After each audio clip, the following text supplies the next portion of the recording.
네, 이메일로 한 분이 고민을 보내주셨습니다. 내용이 너무 길어서 어느 정도 요약을 한 거고, 이름은 제가 이영희로 좀 각색을 했습니다. 안녕하세요, 재영님. 저는 29세 여자 이영희라고 합니다. 저는 현재 필라테스 강사로 1대1만 진행하는 필라테스를 운영하고 계시다고 해요. 지금은 의류 브랜드를 준비하고 있는데, 저의 필라테스 학원 이름이 제 이름을 딴 영희테스, 이것도 제가 바꾼 거고요. 의류 브랜드 이름도 동일하게 준비를 했습니다. 제 의도는 영희테스로 필라테스도 그와 관련된 스포츠 의류도 남녀껏 모두 만들어서 알리고 싶어요. 그래서 슬로건보다 이름을 먼저 정하게 되었습니다. 저의 스타일은 과하지 않고 깔끔한 디자인, 심플하고 고급스럽고 대놓고 화려하고 튀기보다 좀 조용하고 존재감 있고 약간의 힙함. 그래서 그런 느낌으로 레깅스를 돈이 좀 더 들어도 좋은 원단, 퀄리티 있는 봉제로 샘플을 만들어 보았대요. 확실히 원단이 고급스러우니까 제 마음에는 드는데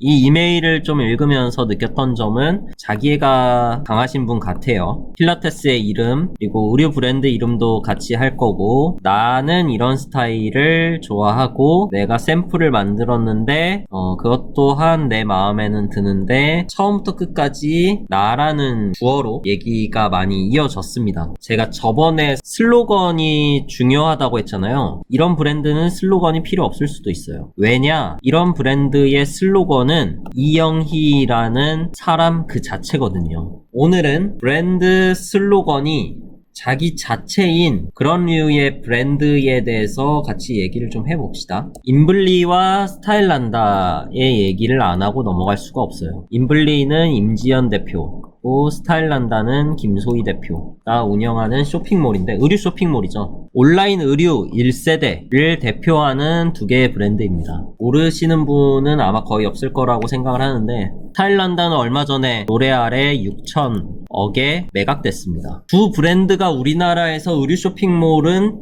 1, 2위를 서로 다투거든요. 비슷해 보이는 이 두 브랜드에 엄청난 차이가 있습니다. 하나는 인블리는 대표가 곧 브랜드 그 자체죠. 스타일란다는 브랜드는 브랜드고 인물은 인물입니다. 물론 스타일란다도 대표 모델 4명을 열심히 키웠어요. 인플루언서로. 그분들이 박소라, 변정아, 공수아, 정민이, 굉장히 유명한 4명의 모델을 키웠는데, 이 모델이 한 명이 바뀐다고 스타일란다라는 브랜드의 색깔이 변하진 않거든요. 스타일란다는 그냥 스타일란다예요. 그래서 스타일란다의 슬로건은 굉장히 유명한 슬로건이 있죠. 나는 노는 물이 달라. 이거 거의 창업 초기 때부터 만들었던 슬로건이고 지금까지 이어지는 브랜드 슬로건이거든요. 이 스타일란다를 잘 아시는 분은 이 브랜드 슬로건이 얼마나 스타일란다스러운 슬로건인지 아실 거예요. 그리고 얼마나 이 슬로건에 부합해서 브랜드를 키워나갔는지도 잘 아실 거예요. 그게 굉장히 잘 드러나거든요. 하지만 인블리는 임지연 대표가 곧 브랜드 자체이기 때문에 따로 기억나는 브랜드 슬로건이라든지 이런 게 아마 없을 겁니다. 최근에 여기서 슬로건을 만들긴 했거든요.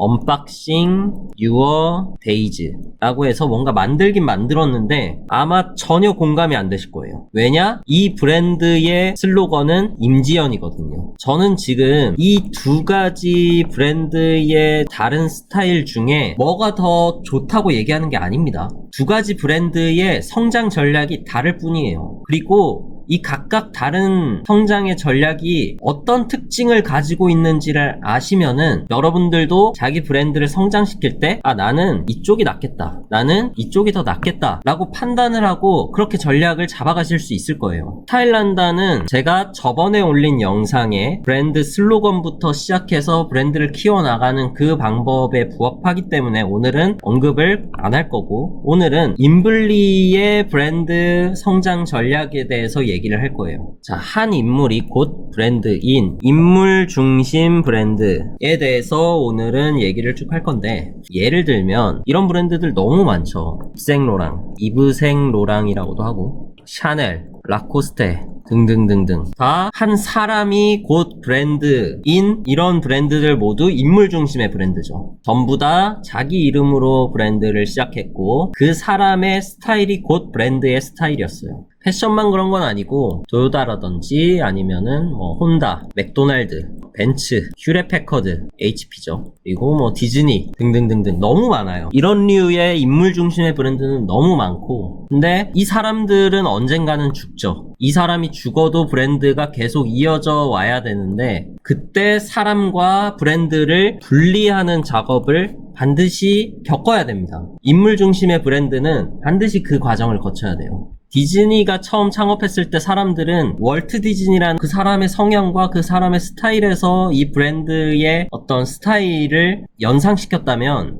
지금 우리 세대는 월트 디즈니가 이미 죽었잖아요. 그래서 그 사람이 어떤 사람인지 모르거든요. 하지만 디즈니가 어떤 회사인지는 대충 알죠. 그게 인물과 브랜드를 분리하는 작업을 잘한 브랜드들이 지금까지 살아남은 거고, 인블리도 임지영과 서로 분리하는 작업을 이제 시작하는 겁니다. 그럴 때가 왔거든요. 브랜드 슬로건이라는 것도 만들려고 하고, 인블리에서 임지연이라는 인물을 점점 떼어내려고 시작하는 겁니다.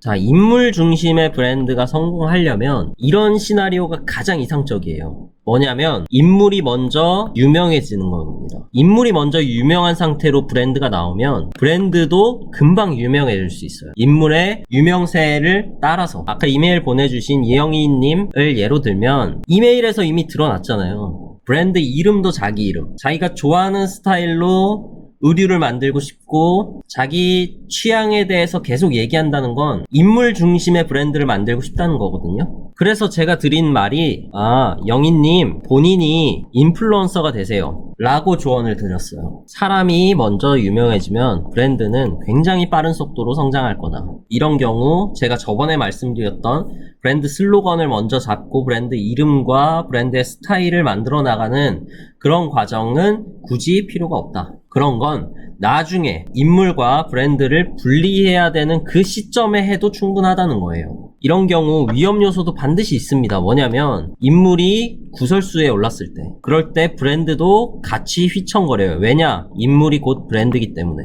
예를 들어서 그 인물이 미투가 터졌다든지 나쁜 짓을 했다든지 마약을 했다든지 이런 구설에 오르면 브랜드도 같이 휘청이거든요. 역으로 그 인물이 잘못한 것도 아닌데 브랜드의 어떤 직원이 잘못했다든지 브랜드에서 뭔가 나쁜 물질이 나왔다든지 브랜드의 이미지가 안 좋아져서 그 인물도 덩달아서 이미지가 실추되는 경우도 있어요. 그래서 인물이 상처받는 경우도 되게 많아요. 예를 들면 더본코리아는 곧 백종원 그 자체죠.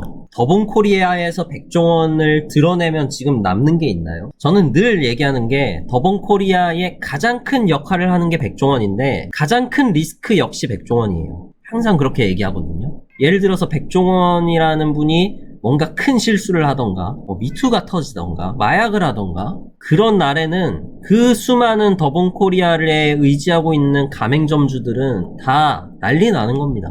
이게 인물 중심 브랜드의 숙명이에요. 특히 우리나라는 인물을 평가할 때 도덕적 잣대를 중요하게 생각하거든요. 그래서 인물의 과거, 현재, 가족들 샅샅이 파헤쳐서 쑤시기 때문에 그런 도덕성 잣대가 자신이 없으신 분들은 인물 중심 브랜드는 권장드리지는 않습니다. 나중에 크게 다칠 수도 있어요. 자, 그럼 좀 더 나아가서 인물 중심의 브랜드는 인물이 먼저 유명해지고 그 다음에 브랜드가 탄생하는 게 가장 이상적이다, 초기에. 그러면 인물이 먼저 유명해져야 되는데 인물이 유명해지려면 곧 그 인물이 인플루언서가 돼야 한다는 거고, 그러면 여기서 인플루언서가 되려면 어떻게 해야 되는 걸까? 를 같이 한번 얘기를 해봅시다. 인플루언서는 사람들에게 영향력을 끼치는 사람들이거든요. 엄밀히 말하면 그냥 영향력은 아니고 소비에 대한 영향력을 끼치는 사람들이에요. 즉 너가 사면 나도 살래. 가장 핵심적인 문장입니다.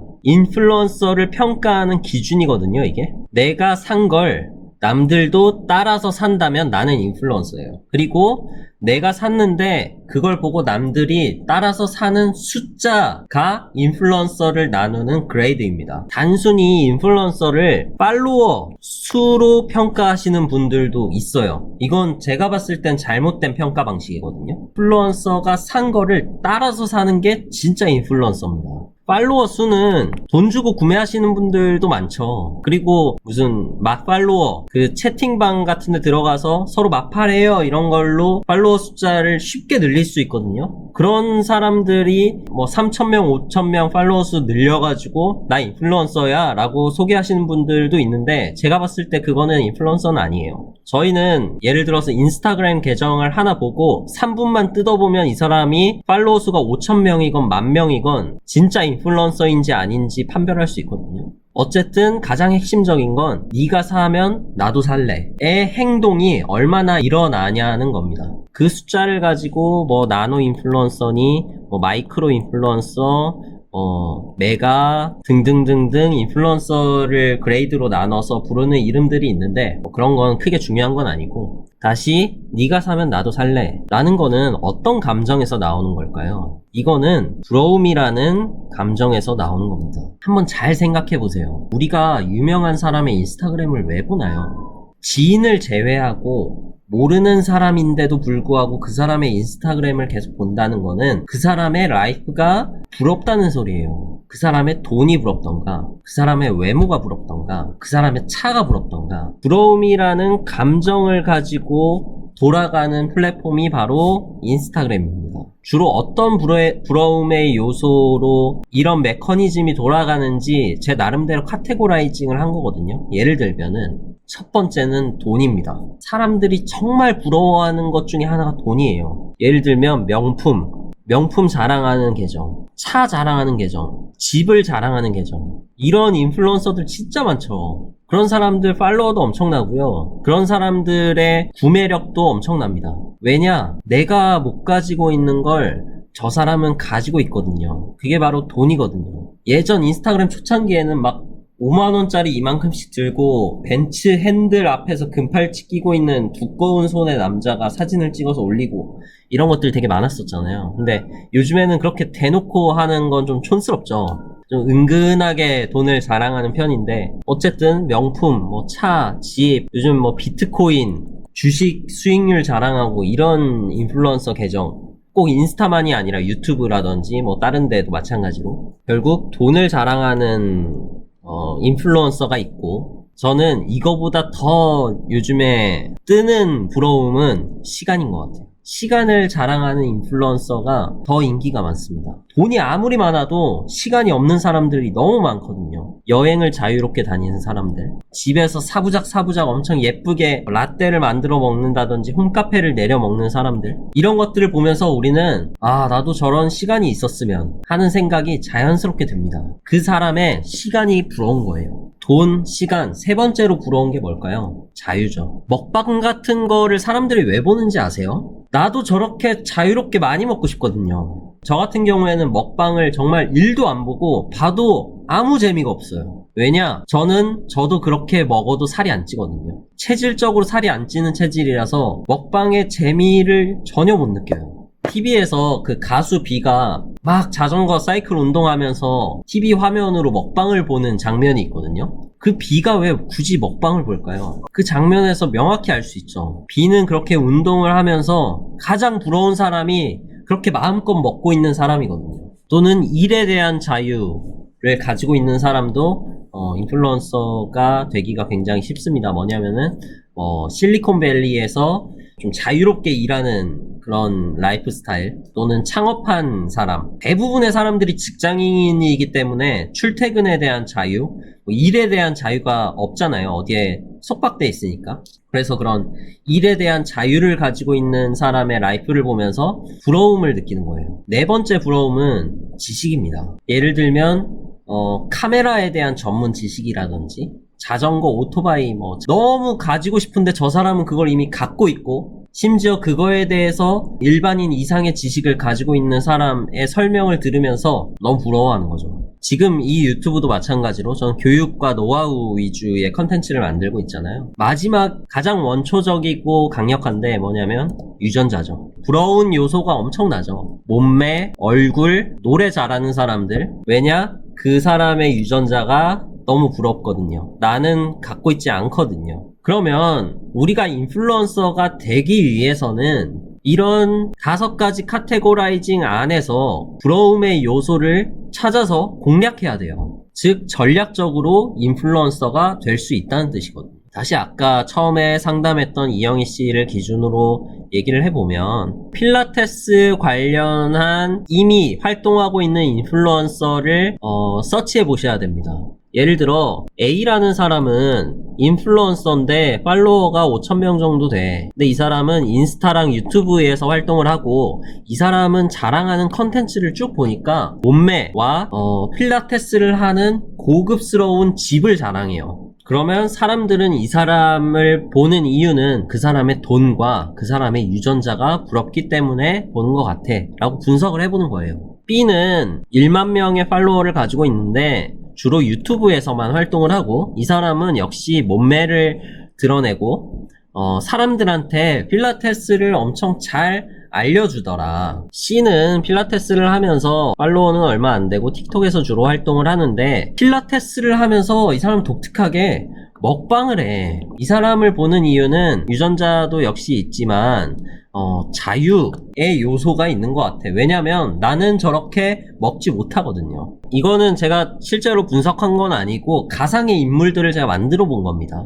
만약에 이렇게 분석이 됐다면 그 다음에 해야 할 일은 나의 현재 상황과 전략을 어느 정도 짜볼 수 있겠죠. 나는 현재 3,000명의 팔로워를 가지고 있는데 나는 인스타랑 유튜브에서 활동을 할 거야. 근데 기존에 하도 몸매 자랑을 많이 하는데 이거는 디폴트 값으로는 좋아야 될 것 같아. 그래, 나도 한번 이 몸매는 가져가자. 이것만으로 좀 약해. 나는 전국을 여행하면서 필라테스를 해야겠다. 지금까지 이런 컨텐츠를 가지고 있는 사람들은 없었던 것 같으니까 내가 이 부분을 공략해서 좀 뾰족하게 가야겠다. 이런 전략이 나올 수 있겠죠. 예를 들면 뭐 제주도 녹차밭의 그 멋진 배경에서 돗자리를 깔고 필라테스를 한다든지. 왜냐? 너희들은 이런 시간이 없잖아. 하지만 나한테는 이런 시간이 있고 날 보면서 부러움을 느껴봐 라는 그 부러움의 요소를 자극하는 거죠. 물론 대부분의 인플루언서는 이런 전략 없이 들어갔습니다. 저는 어떤 일을 하든지 그런 운에 맡겨서 일을 한다는 거는